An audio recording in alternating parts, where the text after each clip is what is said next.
Have you ever heard a guitar sound that just completely stops you? Something so aggressively unique, so utterly unhinged. That raw, buzzing, almost violent thing that just slices through everything. It makes you think, what is that sound? So welcome to Deep Dive.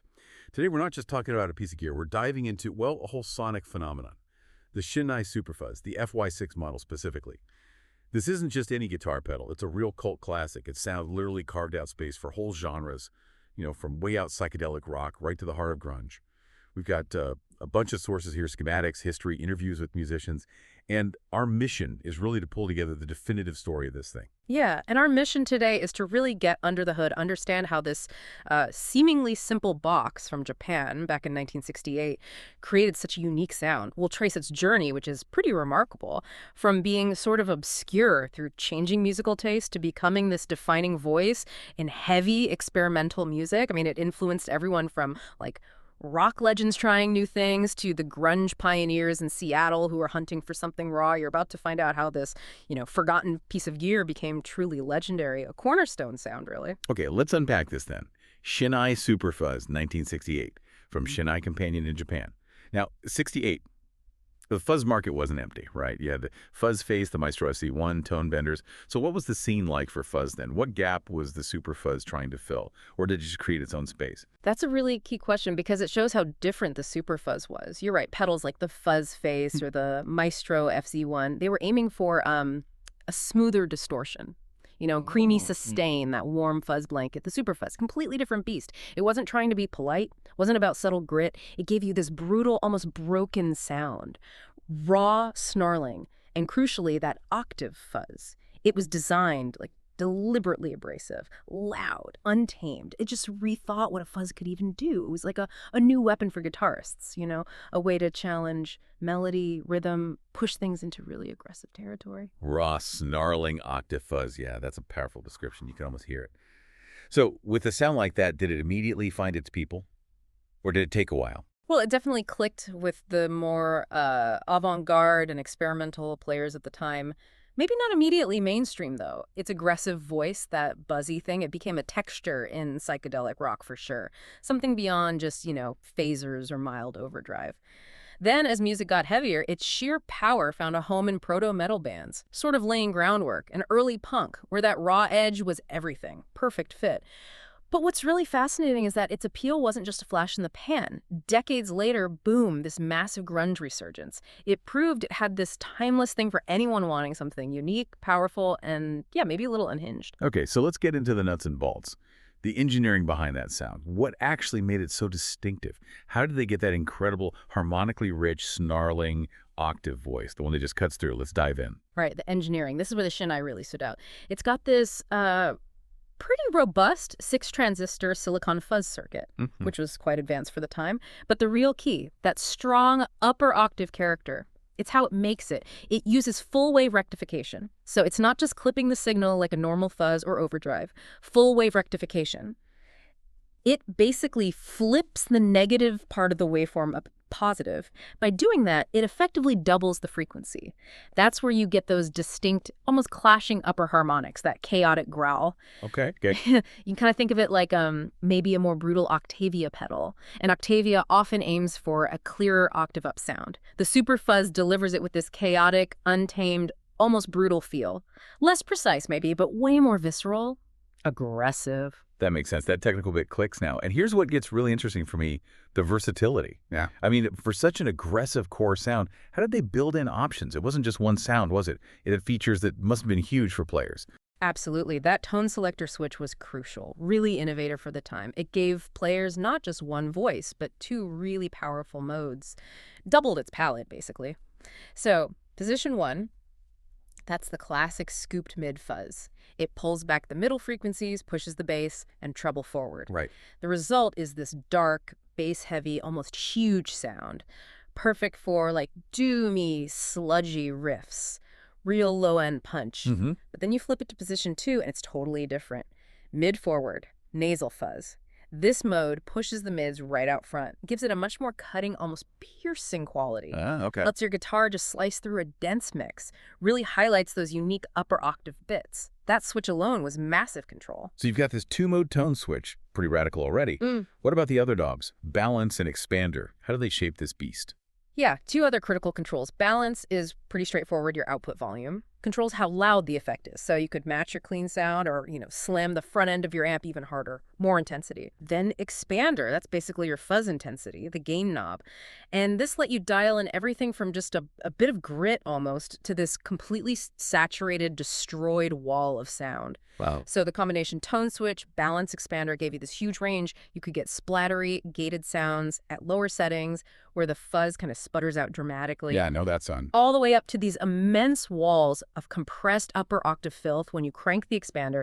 It really offered a level of control and sonic extremity that was pretty unusual for a fuzz back then. Super versatile, even with that aggressive core. That sound definitely left a mark. But the history, it's a bit of a winding road, isn't it? Not just straight to stardom. How did it evolve and spread from Japan? How did it hit the global market? You're totally right. The journey's almost as interesting as the sound. So the original was the companion FY6 Super Fuzz, made from 68 through the 70s by Shin.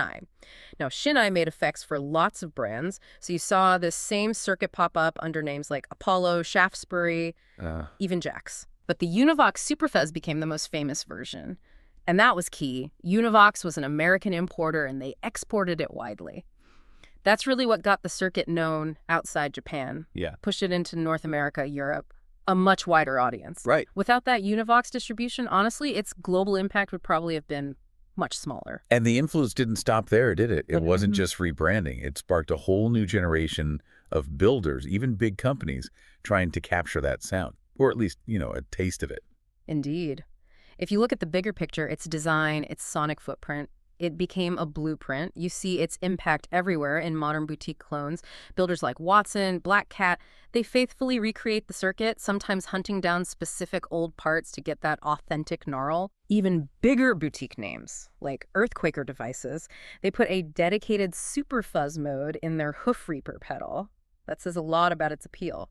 And it wasn't just the small guys. Major players got involved too, like the Boss FZ2 Hyperfuzz from '93, heavily inspired by the Super Fuzz circuit, directly channeling that octave fuzz power for a new generation. Right, the Boss Hyperfuzz, yeah. And even for folks on a budget, the Behringer SF300, that super affordable clone, it's developed its own cult following for getting that sound to the masses. So yeah, the original Shin design, it just keeps living on and inspiring people at all levels. So what does this all mean for the music we actually hear? Who were the pioneers, the ones who really put this pedal on the map, maybe in niche scenes first, but eventually making it known?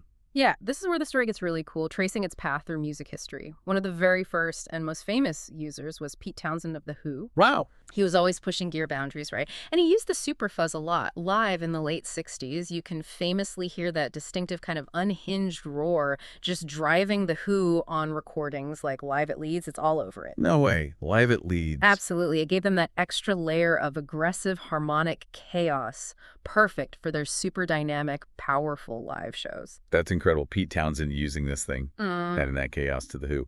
But it feels like for a pedal with such a distinct, aggressive voice, maybe it had to be a bit culty at first. Like, was its uniqueness almost a barrier, maybe just too much for a lot of players back then? That's a really good point. And for a time, yeah, it really was the forgotten fuzz. The fuzz face, the big muff, they became the big names, more widely used maybe because they were a bit smoother, more versatile perhaps. The super fuzz stayed kind of obscure, especially outside collector circles.